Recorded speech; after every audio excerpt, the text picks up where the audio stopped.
Hi friends, welcome to SS creatives. So day 5th of breakfast series sambar poha. First వచ్చేసి నేను అటుకులని మంచిగా clean చేసేసుకొని పక్కన పెట్టుకున్నాను. అందులో చిన్న నిమ్మకాయ సైజ్ అంతా చింతపండు రసం, నెక్స్ట్ వచ్చేసి 1.5 టీ స్పూన్ సాంబార్ పౌడర్ వేసి కలుపుకొని పక్కన పెట్టుకోవాలి. సో నెక్స్ట్ వచ్చేసి తాలింపు కోసం అనేసి తాలింపు గింజలు వేసుకున్నాను. తర్వాత పల్లీలు, కొంచెం శనగపప్పు వేసి ఫ్రై అయ్యేంత వరకు ఫ్రై చేసుకోవాలి.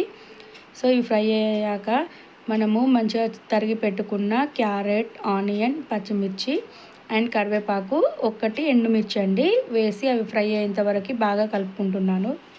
సో ఫ్రెండ్స్, మీలో ఎంతమందికి సాంబార్ పోహా అనేది తెలుసో కామెంట్ బాక్స్లో కామెంట్ చేయండి. ఇంకా ఏవైనా బ్రేక్ఫాస్ట్ కొత్తగా మీకు కావాలి అనుకుంటే కింద కామెంట్ సెక్షన్లో కామెంట్ చేయండి. సో ఇవి కొంచెం ఫ్రై అయ్యాక కొంచెం సాల్ట్ వేయాలి. సో సాల్ట్ అనేవి ముక్కలకు పడితే టేస్ట్ అనేది బాగుంటుందండి. సో సాల్ట్ వేసి నేను మంచిగా కలుపుకుంటున్నాను. సో ఇవి ఫ్రై అయినాయి కదా, ఇప్పుడు ఇందులో కొంచెం పసుపు వేసుకుంటున్నాను.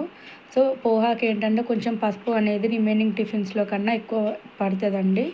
సో దానికి తగ్గట్టుగా నేను కొంచెం పసుపు అనేది వేసుకున్నాను. నెక్స్ట్ కొంచెం మంచిగా కట్ చేసి పెట్టుకున్న కొత్తిమీర కూడా వేసి ఫ్రై చేసుకుంటున్నాను. నెక్స్ట్ మనము కలిపి పెట్టుకున్న అటుకులు ఉన్నాయి కదా, సో అవి కూడా వేసేసి మంచిగా ఫ్రై అయ్యేంత వరకు ఫ్రై చేసుకోవాలి.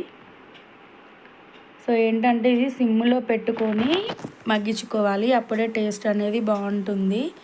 సో మీరు ఇలా కాకుండా తాలింపులో చింతపండు పులుసు వేసి అది మరిగాక కూడా అటుకులు వేసి వేయించుకోవచ్చండి. 2 ప్రాసెసెస్ ఎలా మీకు వీలుగా ఉంటే అలా చేసుకోవచ్చు. సో ఫ్రెండ్స్, మన సాంబార్ పోహా అనేది రెడీ అయింది. మీరు కూడా మీ ఇంట్లో ట్రై చేయండి అండ్ టేస్ట్ ఎలా ఉందో మా కామెంట్ బాక్స్లో కామెంట్ చేయండి. So please friends, subscribe to SS creatives. Thank you.